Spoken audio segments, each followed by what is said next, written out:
Swayam Prabha. Digital India. Educated India.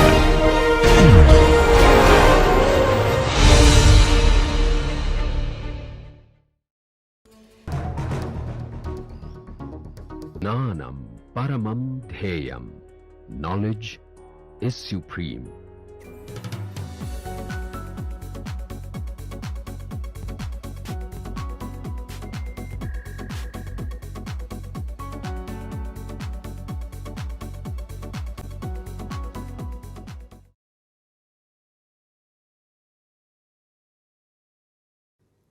Welcome to MOOC course on applications of interactomics using genomics and proteomics technologies. In last lecture, Dr. Josh Lebert gave you an overview of proteomics field, and to perform high throughput proteomics based experiment, they need to generate the clone repositories, and to achieve the high throughput biology and performing proteome experiment, what are the key considerations you need to pay attention for generating those clone repositories. Once you have obtained large number of gene clones, now you are ready to perform many experiments, and one such experiment was developed in his lab, which is a novel protein microarray technology, which is NAPPA, or nucleic acid programmable protein arrays.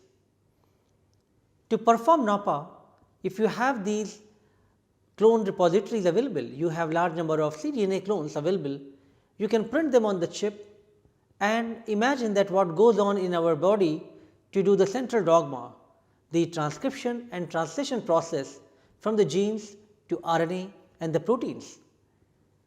The same cascade of event could we try to reproduce, could we try to replicate on the chip itself, and that was the concept of NAPPA. From these cDNA sequences printed on the glass slides, could we add the machinery which is required for in vitro transcription and translation, and use those to synthesize the protein on the chip itself. Looks science fiction, but it was a reality. Dr. Josh Lebert and one of his senior postdocs, Dr. Niroshan Ramachandran, they made this technology for performing high throughput protein microarrays using NAPPA. Today, Dr. Lebert will talk to you about the development of this NAPPA technology and how to use this for various microarray based applications. So, let us welcome Dr. Lebert for his lecture on NAPPA technologies.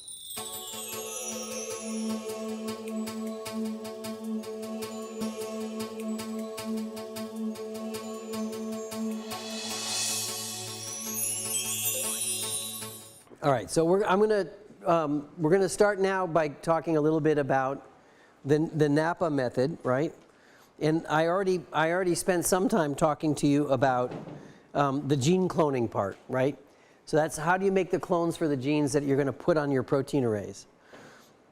We'll talk a little bit today about NAPPA production, and I'm going to do it a little bit from a historical perspective. So how did we come about this method, and how does it generally work?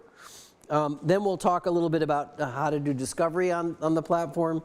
And then finally, nothing you do works if you don't go back and validate it. So that's kind of like the whole end-to-end process. So let's talk a little bit about protein microarrays, right? What are they, and why do we want to do them? And I'm going to point out that these are a number of the people that were most responsible for doing this work. Niro Ramachandran was really the leader in our group that really pioneered this methodology. Jeannie Hainsworth was the engineer who did a lot of the work. And then some of these folks also contributed to some of the early methodology. So we talked earlier about how having a library of expression clones would allow you to do all kinds of different studies. Well, here's one that we got very interested in, which is biochemistry. If you want to study the biochemistry of a protein, you need to be able to make that protein and do experiments. And if you want to be able to do it times thousands, then that's what led us to the idea of protein microarrays. And just to give you some perspective, when we first began this work, we actually started by trying to do high throughput protein purification. And so we were developing methods to make proteins in bacteria, lyse bacteria, capture the proteins on columns, elute the proteins, and then study them in high throughput. And believe it or not, we still do some of that work for other reasons, but we realized very quickly that it's hard to do high throughput protein purification. That if you try to isolate lots and lots of proteins, first of all, a lot of the proteins don't purify well. Secondly, most of the proteins don't give you very high yield. And then third, you don't really know if the proteins that you're purifying are going to be of high quality, folded, and active. So that's what led us to this idea of protein microarrays. Now, there are two kinds of protein arrays. The first kind, which I'm not going to spend a lot of time on, are these antibody arrays where you print an array on a microscope slide, you put antibodies down that recognize different proteins on them, and then you use those arrays to probe a sample to capture whatever proteins are in that sample as a way of measuring the levels of those proteins in the sample. So the goal of this array is to measure the levels of proteins. The protein arrays that I'm going to talk about are called target protein arrays. And the goal for these arrays are to look at the proteins themselves. What do they do? Who do they interact with? How do they fold? What is their function? So the idea on these slides is that you have a slide, and each of these different spots represents a different protein on the array. So lots of things that you can do with a target protein array. You can look at drug specificity. I'll show you an example of that later.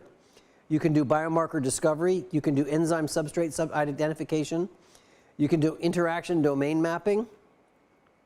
You can do analysis of how gene mutations affect the function of the proteins.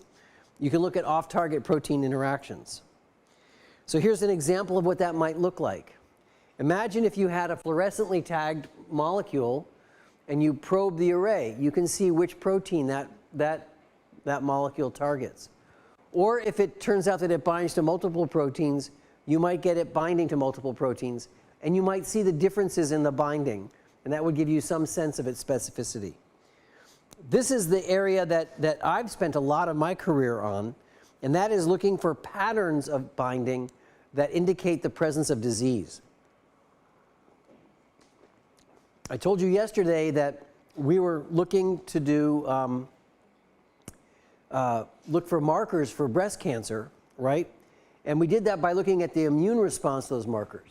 So imagine you take this serum and you apply it against in the affected individuals or the normal individuals. Now, I've shown that a number of spots light up, and I did that for a reason. It turns out that even normal people develop antibodies against some proteins. The problem is that the word normal is in quotes. It's in quotes because all of us have medical histories. We may not have cancer, but we have had other things in our lifetime. And those things can affect your immune system, and those things can give responses. So the key here is to know which responses correlate to cancer and which responses are not related to cancer, right? And so you have to accept the fact that there will be these other responses. And then the idea is you do a variety of informatics processing to take these, compare these to these, and look for patterns like this one here that's present in everybody. Look for these guys that occur only in the affected individuals, and then there will be some that are just random variation that occur from person to person. So that's another approach that we're doing. So let's start here by asking the question, what are the ideal qualities that we want in a protein array? What would make an array a really good array? So I would argue the first thing has to be high density. The whole point of a protein array is to get lots of different proteins in a very small space so you can study it. Of course, you want to be able to work with small volumes. The advantage of a protein array is that you can take only a couple hundred microliters or a few microliters of serum and test thousands of proteins with that amount. Of course, it needs to be multifunctional. You'd have to be able to test it with lots of activities. But then you also want it to have natural folding. You want the proteins on the array to look like they do in normal circumstances. And ideally, they would be made in a milieu similar to the one in which they normally occur. You don't want to have to purify the proteins, because if you have to purify the proteins, then you're going to end up with all the things that can occur during protein purification. Proteins could lose their folding, they could get low yield, they may not be in the proper conformation. You obviously want to be able to test as many different repositories as possible, so you want to be able to test any proteins that you'd like. And you'd like to not worry about the shelf life of the protein.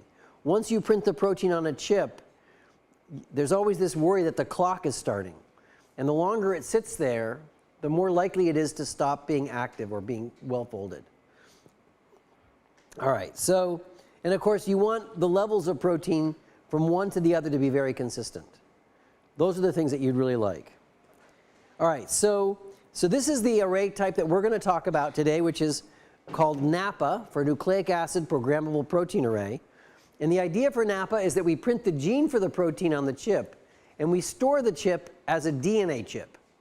So the gene is there, the clone, the ones that we talked about in the first half of today, is on the chip, along with an agent that's going to capture the protein when it's made.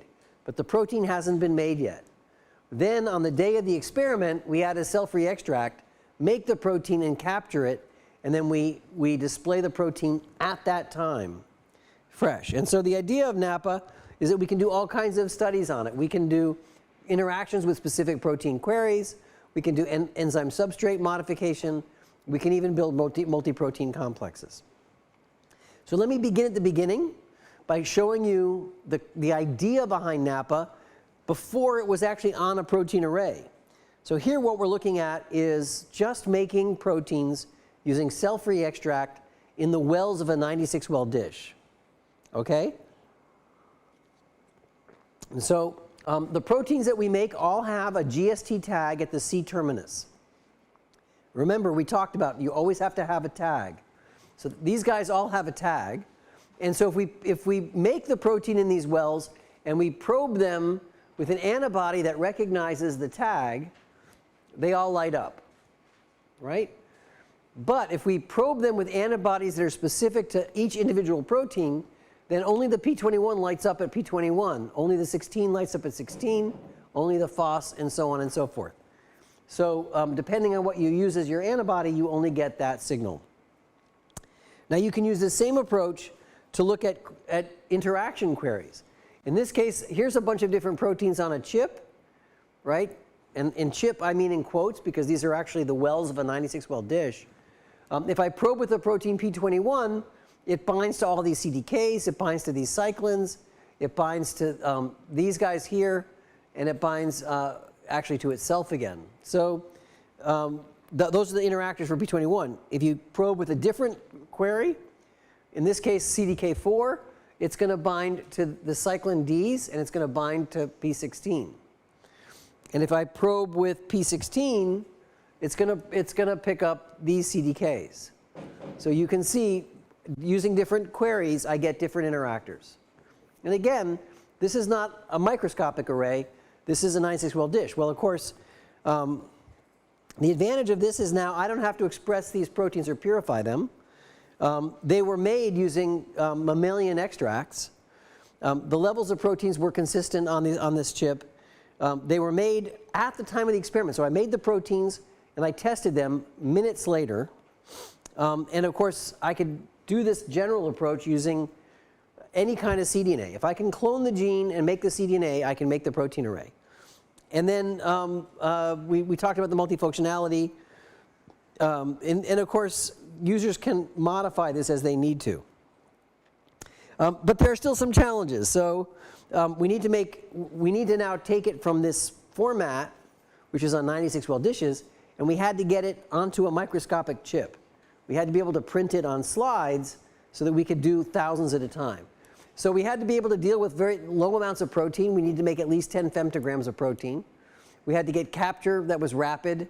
We had to find arrays that were compatible with standard array readers. At the time, we really wanted to work on a single slide format where we could add the extract to the whole slide. We didn't want to have to manufacture these specialized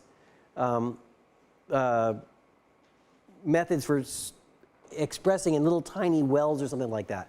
I'm going to come back to that because we now are moving in that direction. But at the time, we really wanted this to be very simple.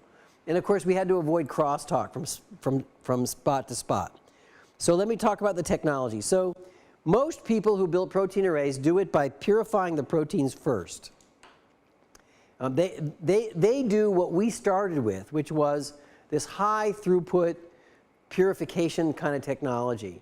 And they do it in 96 well plates or even 384 well plates. But they have a couple of problems. First of all, you get very highly variable protein yields. So the amount of protein that you get from one protein to the next can change over 4 logarithms. So 4 orders of magnitude of difference. They're working typically in heterologous systems, so they're either purifying in bacteria, or they're purifying from yeast, or they're purifying from insect cells.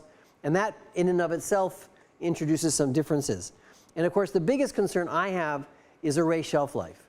So you purify the protein, you store the protein, then you take the protein out, then you print the protein, and then you store the printed protein. So you have a lot of steps in there, and all of those are opportunities for proteins to lose their shape, lose their folding, and not be as functional. And of course, some proteins will stay fine during all that process, and other proteins will not. And you never know which ones they are. There's no way to tell which ones are the good ones and the bad ones. So this is the idea behind NAPPA. In the case of NAPPA, what we do is we print the gene on a plasmid. We add cell-free extract that makes the protein. And this is meant to show that we have the protein in blue and then a GST tag in red. And then here's a different protein in yellow and a GST tag in red.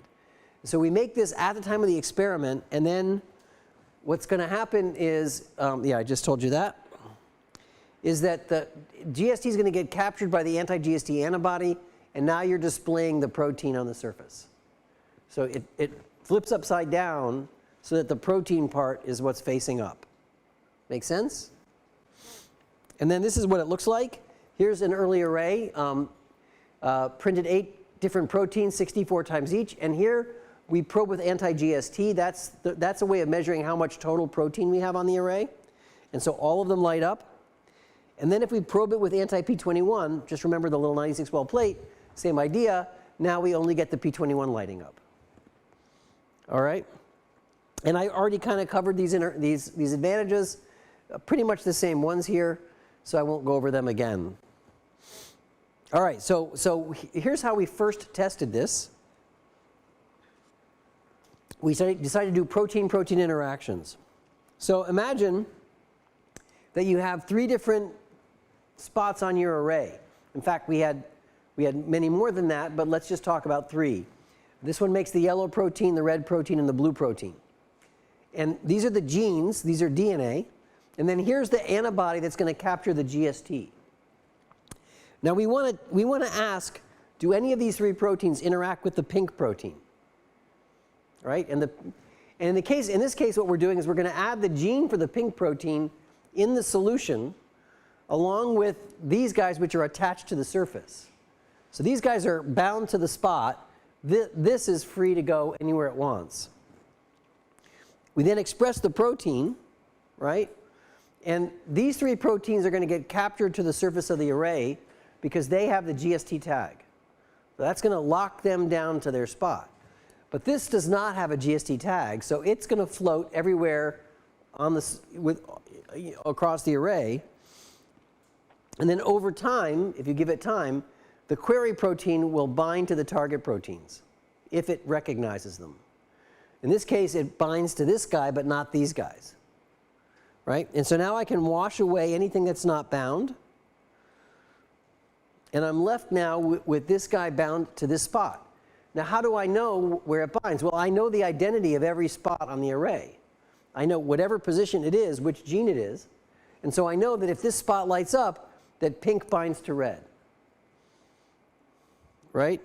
And I can detect that interaction with an antibody that has a fluorescent marker on it that will recognize either a tag on the pink protein or it could recognize the pink protein itself. Now, there's all kinds of variations you can do here. You could use click chemistry to look at interactions, and we've done that. You can have other molecules that interact with this guy, avidin and biotin, lots of different strategies. But the bottom line is, as long as you can recognize the query protein, you can determine where the binding occurred. So our first experiment was this guy.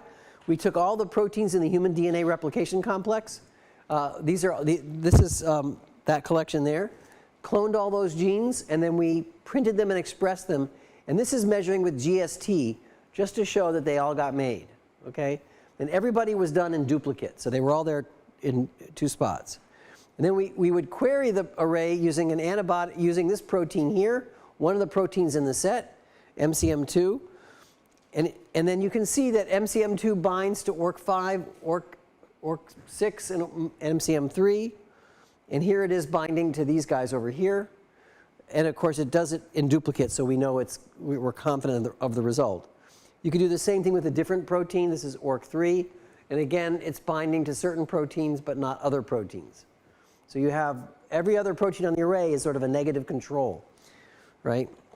And you can merge the 2 images if you wanted to, and even use that kind of thing to build an interaction map for all the proteins in the complex with all the other proteins. And that's effectively what we did. We identified, we queried over 1,000 possible interactions. We identified 110 of them, including many new ones, using this general approach. So you can use this to kind of look at protein-to-protein interactions. And of course, you're not restricted to looking at full-length proteins. If you want to map the binding domain of specific parts of proteins, you can do that. So in this case, we were looking at where does this protein geminin bind to this protein CDT1. So we took CDT1 and we made a series of different deletions, right? And we showed that all of them were expressed on the array. And then we probed them with geminin, which interacts with them. And you can see that geminin binds to some of them, but it doesn't bind to others. So that gives you some sense of where the binding site is, right? This line here, if this part of the protein was present, then it always bound. And so that allows you to map quickly where 2 proteins may talk to each other. And then Nero went back and made a very small version of this guy and showed that it was sufficient for binding. The other thing that you can do if you want to play with these arrays is you can actually look at the possibility of multiple proteins interacting together. So we knew that CDT1 bound to the MCM complex. We could tell that by looking, because of biochemical studies that have been done before we got involved. But we did not see CDT1 directly interacting with any of the proteins over here.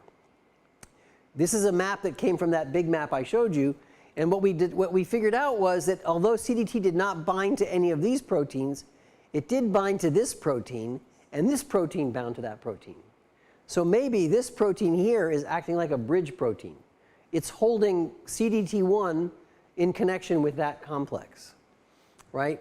So the question was, could we test that on the arrays, right? And we did that by doing a couple of things. We could probe MCM2, we knew was in this complex, so we probed MCM2 against CDT1 either with CDC6 or without it. And we, as a control, had MCM5, and we also had a negative control, CDC45. And this is just to show you what that looks like. This just shows you that all the proteins were made on the array.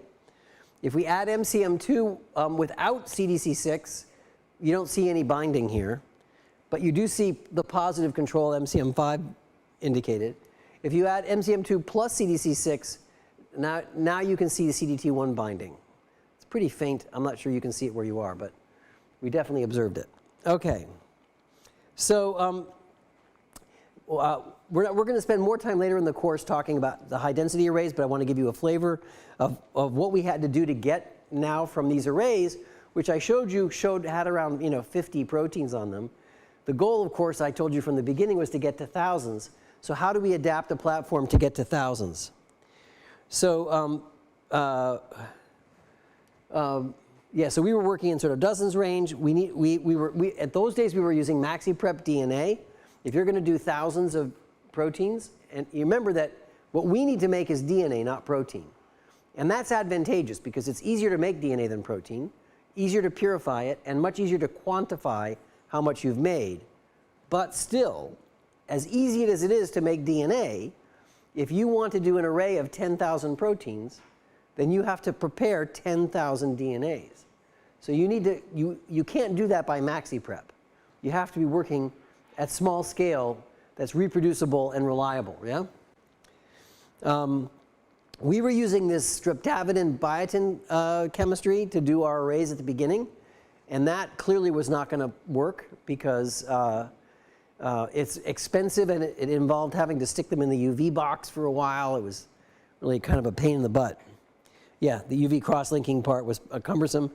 And we needed to do some optimization, and we needed to increase our content. So I'm going to fast forward a little bit. I'm not going to go through all of the optimization experiments that were done. You're going to learn how to make these arrays using our current approach. But we spent a lot of time working on the high-density printing, developing a better capture chemistry, figuring out how to make DNA in high throughput, and figuring out how to detect the interactions in a more ready and easy way. And this is sort of the result of all that work. What you're looking at is kind of our current version of what we do most of the time for NAPPA now. On the left is one of our typical arrays, around 2,300 genes or proteins printed on the array. The signal you're looking at here is the DNA signal. So we stain the chip every time we make one for DNA, and that tells us that our printing was good, right?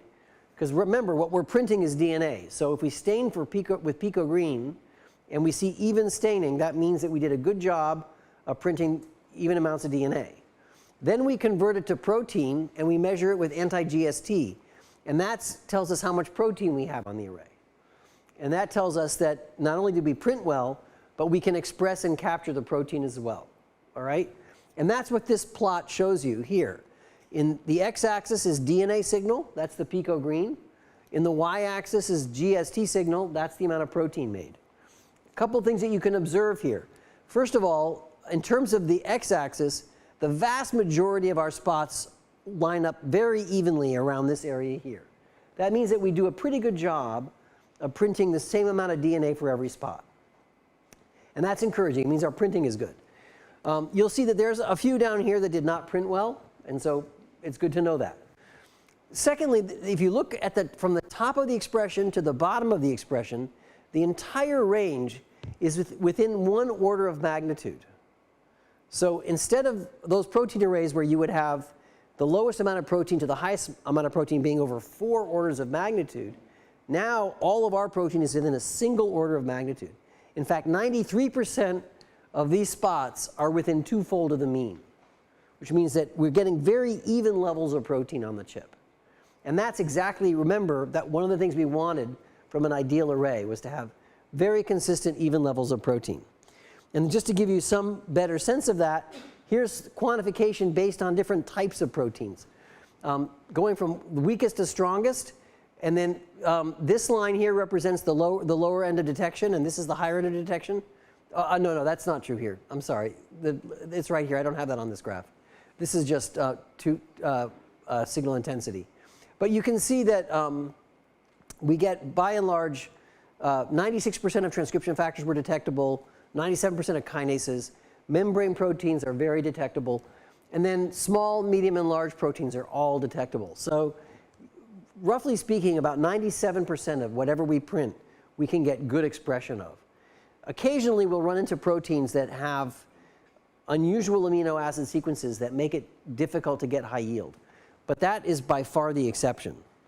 So this is the method that we use to purify the DNA, or I should say the method that we used to use. Those of you who know Sanjiva, this is when he was in the lab, this is how he did it. This is an automated platform. We had worked out using a robot how to do DNA mini preps using robots. And that allowed us to do, if you were really working hard, about 600 a day in a sort of a team approach. That was not easy, but you could do it. Just to give you some frame of reference, when I did DNA mini preps in my day, if you did 50 in a day, you were working your butt off. But with robots, you could get up to around 600. Okay, since then, in Arizona now, we have this technology. So we've taken that robot technology, which was, we used to call it SneakerNet, which is you connect one robot to the other by a graduate student who runs from one to the other, to a fully automated platform. And let me see if I can make this go. Is that going? Yeah. So this is what we have in Arizona now. In the basement where my lab is located, this is a fully automated platform for growing DNA and purifying it.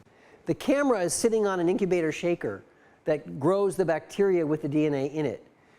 This particular shaker has a specialized door in the back so that these robot arms here can reach in and take out each one at a time as it needs to, and they pass it back and forth on that platform there. So this guy's handing it off to this guy, so he's going to pick it up now. But they can pass it back to the centrifuge, which is right there. There's also a freezer, which is right over here, that stores the pellets after they've been grown. And then this liquid robot over here will purify the DNA from the bacterial pellets. You can see this guy's mixing by turning it upside down, just the way you would invert a plate. Right? So the robots can do that for you if you want them to. And of course, we have sealers and peelers to seal the plate so they don't spill.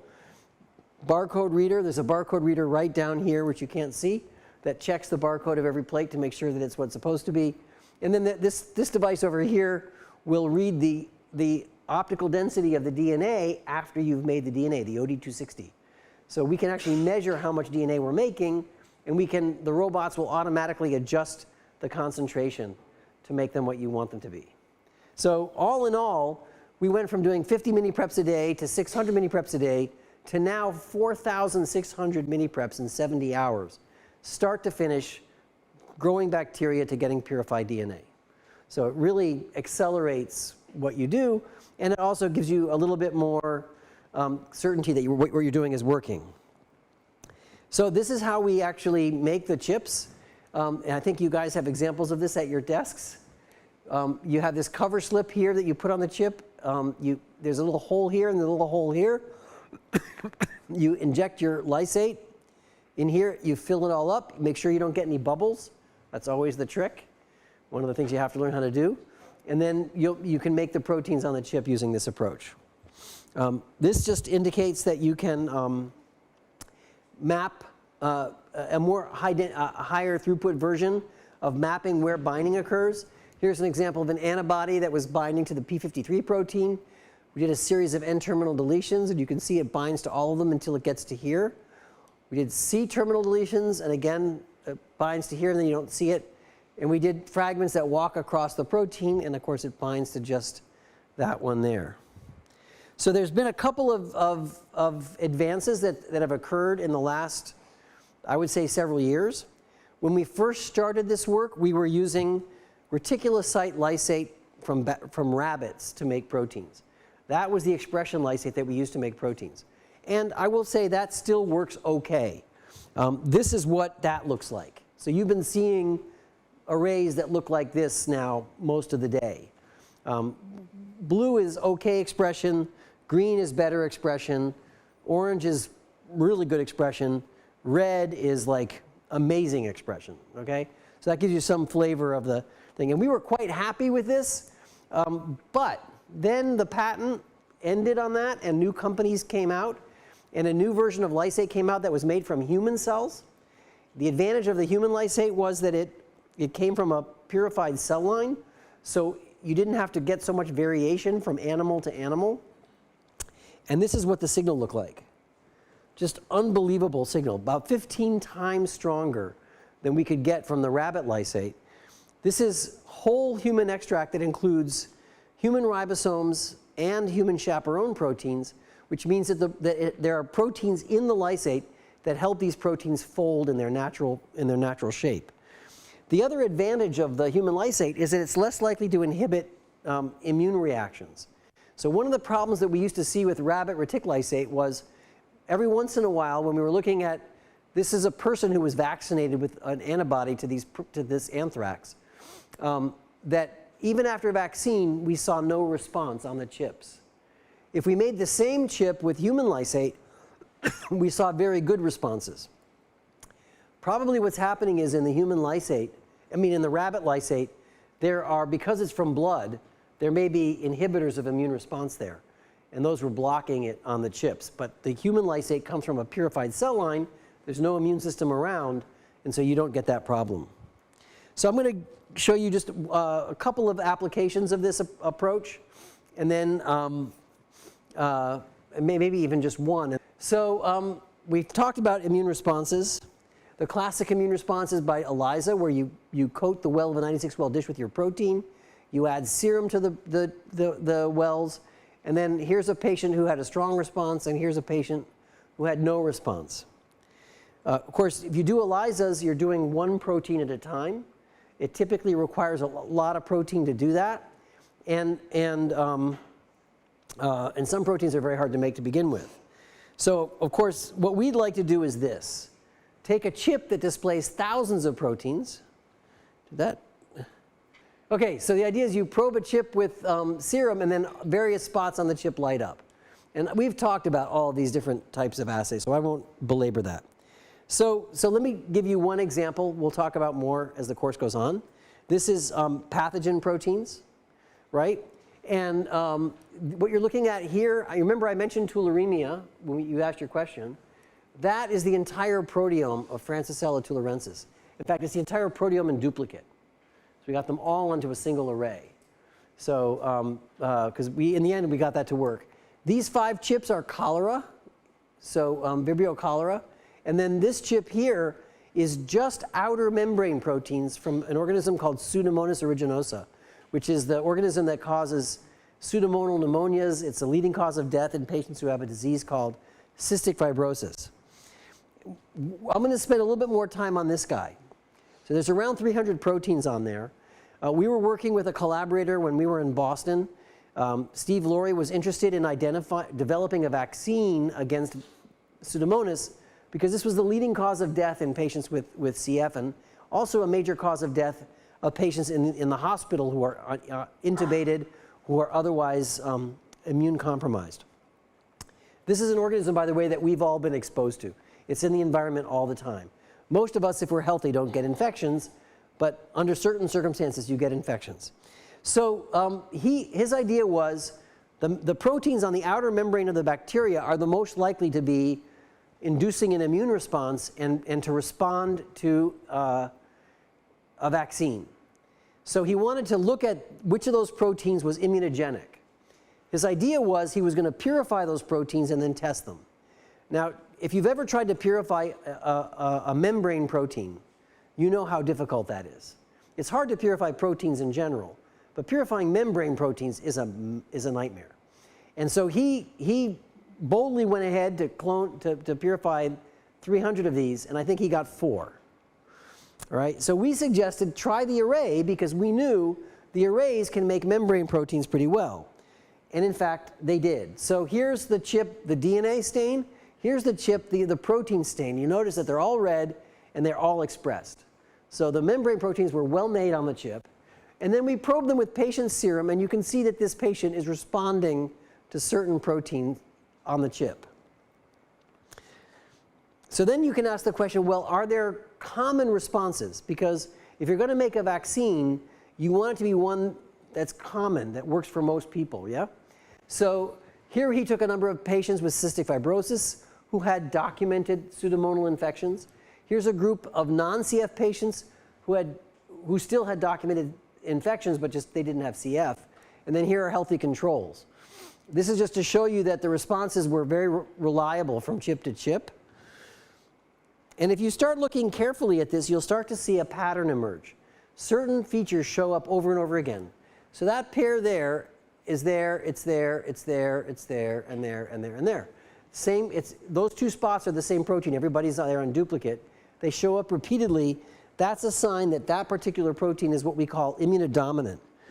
And if you look at patients in columns and antigens in rows, you'll see that these top 12 or so antigens show up in numerous patients.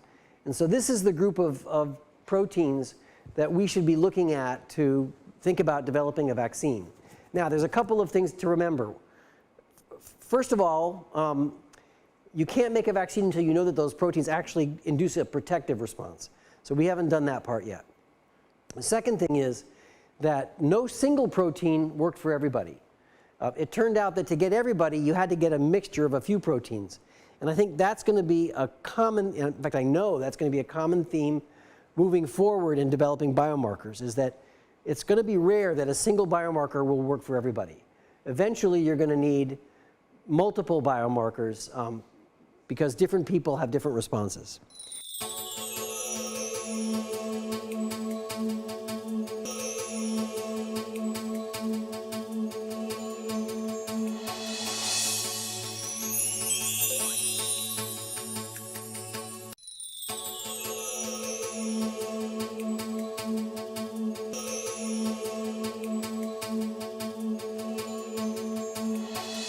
So I hope you got a very good overview of how this fascinating technology, nucleic acid programmable protein array, was developed.